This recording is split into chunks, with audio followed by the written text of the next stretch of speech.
दिल्ली सल्तनत काल में जितने भी शासक हुए उन्होंने जो जो शासन व्यवस्था बनाई, यहाँ से क्वेश्चन हर बार एग्जामिनर पूछता है। तो आज के इस छोटू टॉपिक में हम करेंगे दिल्ली सल्तनत के जितनी जो भी शासन व्यवस्था थी उस पर एक जोरदार प्रहार।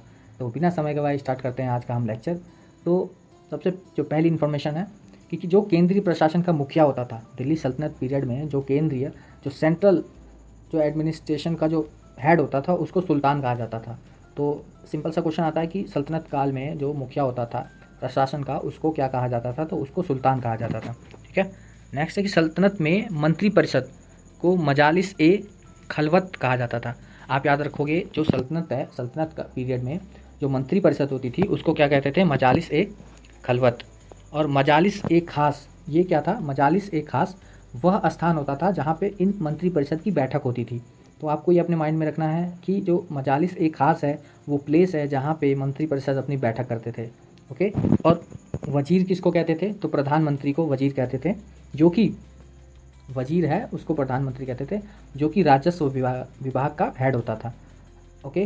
देन मुशरीफ ए मुमालिक, जो मुशरीफ ए मुमालिक है उसको महालेखाकार प्रांतों एवं अन्य विभागों का लेखा जोखा रखता था। तो आजकल की अगर हम टर्म में कंपेयर करें तो जो ऑडिटर होता है उसको हम महालेखाकार, ओके, कंट्रोलर ऑडिटर जो होता है हमारा, तो मुशारिफ ए मुमालिक को क्या कहते थे, महालेखाकार। ठीक है। उसके आगे आता है खाजिन। खाजिन जो होता था जैसे खजांची होता है तो उसको कोषाध्यक्ष कहा जाता था। और इस डिपार्टमेंट को क्या कहते थे, अमीर ए मजलिस, जो शाही उत्सव का प्रबंधक होता था। जितने भी जो सल्तनत के रिलेटिव में कोई फंक्शन होता था या कोई ऐसा फेस्टिवल सेलिब्रेट करते थे उसमें जो अमीर ए मजालिस होता था वो उसका मैनेजमेंट करता था, तो उसको कहते थे अमीर ए मजलिस। ओके। अगला आता है मजमूदार। मजमूदार को क्या कहते थे, जो उधार दिए गए धन का हिसाब रखने वाला। तो मजमूदार कहते थे जो उधार दिया गया है राजा की तरफ से, सॉरी सुल्तान की तरफ से, उसका जो लेखा जोखा रखता था। आरिज ए मुमालिक, ये दीवान ए अर्ज और सैन्य विभाग का हेड है। तो आरिज ए मुमालिक या फिर दीवान ए अर्ज, तो ये सैन्य विभाग का हेड होता था। अगला आता है सद्र उस सुदूर, तो ये धर्म एवं दान विभाग का हेड होता था। सद्र उस सुदूर धर्म एवं दान विभाग का हेड होता था। आप सोचोगे कि मैं आपको क्या ये याद करवा रहा हूँ, बट आप एग्ज़ाम जो PYQ है उसको उठा के देखोगे तो आपको यही क्वेश्चन मिलते हैं। इवन UPSC में भी यही क्वेश्चन आस्किंग कई बार पूछा गया, इसलिए मैं आपको ये करवा रहा हूँ। और ये आप वीडियो को 2 से 3 बार देख लोगे तो 101% श्योरिटी है मेरी कि आपको ये हमेशा याद रहेगा। ओके। देन काजी उल कजात, तो काजी जो है वो न्याय के लिए सर्वोच्च अधिकारी होते थे। ये तो आज आप भी रिलेट कर सकते हो इन टर्मों को। आप जितना इन टर्म को रिलेट करके देखोगे आज के पर्सपेक्टिव से आपको बहुत लॉन्ग टर्म तक ये आपकी मेमोरी में याद रहेंगे। ठीक है। बरीद ए मुमालिक, तो ये गुप्तचर विभाग होता था। बरीद ए मुमालिक क्या होता है, गुप्तचर विभाग का हेड। वकील ए दर, सुल्तान जो था उसकी व्यक्तिगत पर्सनल सर्विस की जो रिव्यू करता था उसको क्या कहते थे, वकील ए दर। ओके। दीवान एक खैरात क्या कहलाता था, खैरात कहते हैं जैसे कोई चीज़ आपने सुनी होगी कि खैरात में बट रही है, यानी जो दान विभाग है उसको दान ए खैरात कहते थे। ओके। दीवान ए बंदगान, तो बंदगान मानी जैसे आप इसको रिलेट करें, बंद यानी किसी को बंद कर देना, और गान गण, गण में याद रखते हैं कि कोई पीपल हो सकता है, तो बंदगण इसको याद रखते हैं कि दास। जो स्लेवरी डिपार्टमेंट था उसको कहते थे दीवान ए बंदगान। ओके। देन आता है दीवान ए इस्तिहाक, तो जो पेंशन डिपार्टमेंट था उसको कहते थे दीवान ए इस्तिहाक। अगला आता है दीवान ए मुस्तखराज, तो मुस्तखराज कहते थे राजस्व डिपार्टमेंट को, राजस्व विभाग को दीवान ए मुस्तखराज कहते थे। प्रांतों को इक्ता या सूबा कहा जाता था। ये आप याद रखो कि जो प्रांत होते थे उसको इक्ता या सूबा कहा जाता था। अब इसमें कुछ बहुत इंपॉर्टेंट इधर मेंशन कर रखे हैं, इनको कर लेते हैं। जैसे कुछ डिपार्टमेंट दे रखे हैं इधर। दीवान ए मुस्तखराज, ये किसने स्टार्ट करा था, अलाउद्दीन खिलजी ने। दीवान ए कोही, ये कोही यानी कृषि, दीवान ए कोही किससे रिलेटेड है, कृषि डिपार्टमेंट से। तो याद रखेंगे किसने स्टार्ट किया था, मोहम्मद बिन तुगलक ने।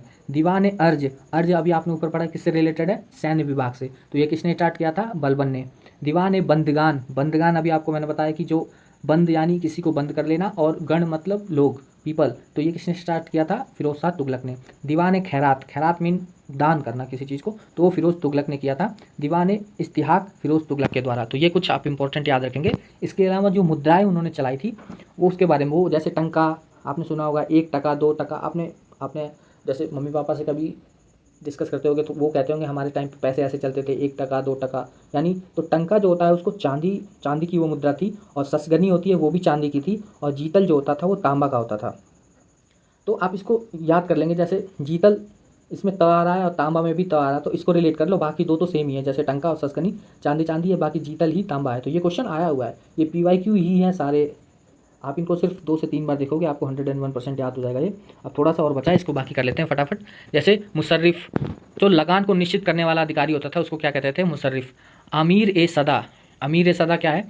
सदा मतलब ऐसा माना था 100, है ना? तो एक शहर या 100 गाँवों का शासन की जो देख रेख करता था उसको क्या कहते थे? अमीर ए सदा। अमीर ए सदा क्या कहते थे? एक शहर या 100 गांवों की शासन का देखरेख करने वाला व्यक्ति अमीर सदा कहलाता था। ग्राम प्रशासन की सबसे छोटी इकाई क्या कहलाती थी? ग्राम जो है वो प्रशासन की सबसे छोटी इकाई, सबसे जो प्रशासन एडमिनिस्ट्रेटिव लेवल पे सबसे छोटी जो यूनिट होती थी वो है ग्राम। ओके, उसके बाद आता है खास खास खेल, यानी सुल्तान की अस्थाई सेना। जो सुल्तान की जो परमानेंट जो सेना थी वो क्या थी? खास खेल। दीवान ए अर्ज सैन्य विभाग, अभी आपने ऊपर पढ़ा। दीवान ए अमीर को ही कृषि विभाग। और आता है मंगलीक और अर्राद, ये बारूद के गोला फेंकने वाली मशीन थी। जो मंगलीक है और अर्राद, आप इससे याद रखोगे। अर्राद यानी रिलेट करो इससे बारूद से, जैसे र और द दोनों में सेम सेम मैच हो रहा है।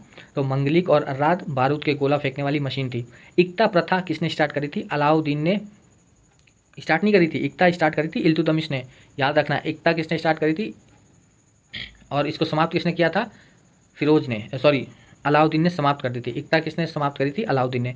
क्यों समाप्त करी थी? क्योंकि उसको अपने सेना को जो है वो कैश में पेमेंट देना था, जो उनको पेमेंट दे रहा था। अलाउद्दीन पहला ऐसा दिल्ली का सल्तनत का शासक था जिसने सेना को कैश में पेमेंट दिया था। इसी वजह से उसने जो इक्ता है वो उसने समाप्त कर दी थी।